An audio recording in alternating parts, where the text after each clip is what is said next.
Hi అండి అందరికీ. గోమాతని ఇంట్లో ఏ దిక్కున పెట్టుకోవాలి, గోమాతని ఎలా పూజించాలో మనం ఈ వీడియోలో తెలుసుకుందామండి. ఇక్కడ నేను మీకు చూపిస్తున్నది వెండి గోమాత అండి. చూసారు కదా, ఇలా ఆవు దూడపిల్ల పాలు తాగుతున్నట్టు మనకి ఉండాలి. ఇలాంటి గోమాతను అయితే తీసుకోవాలి. వెండిదే కాకుండా రాగిది కానీ ఇతరది కానీ ఏదైనా పర్వాలేదు, వెండిది ఉంటే ఇంకా మంచిది. ఇప్పుడు గోమాతకి గంధంతో బొట్లు పెట్టాలండి. ఇలా గంధం బొట్లు పెట్టుకున్న అన్ని చోట్ల కూడా గంధం బొట్లు అయితే పెట్టుకోవాలి.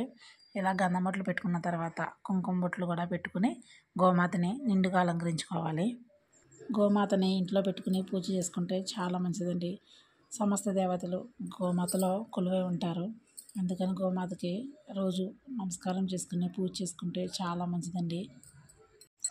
ఆవు మన ఇంటి ముందుకు వచ్చి నిలబడితే ఆవుకి బెల్లం కానీ అరటిపళ్ళు కానీ లేదంటే బియ్యం అయినా సరే పెట్టి పంపిస్తే చాలా మంచిదండి.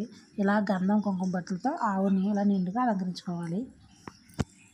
గోమాతను పెట్టుకునే ప్లేట్ను కూడా ఇలా గంధం బొట్లు కుంకుమ బొట్లు పెట్టుకోవాలి.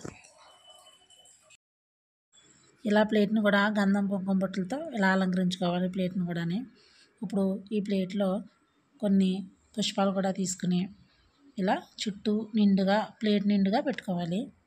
ఇలా రోజు గోమాతని పూజించడం వల్ల మనశ్శాంతి ప్రశాంతత ఆరోగ్యం కూడా ఉంటుందండి. ఇలా ప్లేట్ని నిండుగా అలంకరించిన తర్వాత ఈ ప్లేట్ని మనం దేవుడి రూమ్లో పెట్టుకోవాలి. మనం దేవుణ్ణి ఎక్కడైతే పెట్టుకుని పూజ చేసుకుంటామో అక్కడే ఈ గోమాతను కూడా పెట్టాలి. ఇలా గోమాత మొహం మన వైపుకు ఉండేలాగా పెట్టుకోవాలి. గోమాత దగ్గర ఇలాగా దీపారాధన కూడా చేసుకోవాలి. ఇలా దీపారాధన చేసుకున్న తర్వాత గోమాతకి ఏదైనా నైవేద్యం కింద సమర్పించుకోవాలి. ఏదైనా పెట్టుకోవచ్చండి. నేనైతే బెల్లం ముక్కనైతే నైవేద్యం కింద సమర్పించుకున్నాను.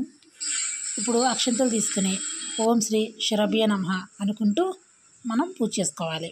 అక్షంతలే కాకుండా పసుపు కుంకుమ గంధం దీనితోనైనా ఈ మంత్రాన్ని చదువుకుంటూ పూజ చేసుకోవాలి.